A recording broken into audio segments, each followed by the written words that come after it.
I just had probably the easiest customer I've ever had come in. He knew exactly what he wanted. He saw it on our website. He wanted to see it in person. One of the cool things that happened, I started up for him. You could see it in his face, right? You know he loves it. I was like, man, it's a nice day out here. You want to go for a rip? He's like, that's what I hope was happening. I brought my helmet and everything. I was like, heck yeah, dude, let's go. So we went for a little rip.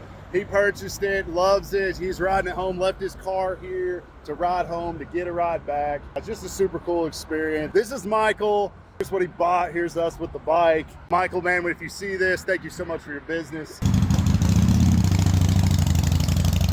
If you like this kind of stuff, this kind of behind the scenes, this stories of purchases, make sure you follow Dalton Overrides across all platforms, like, comment, all that cool stuff.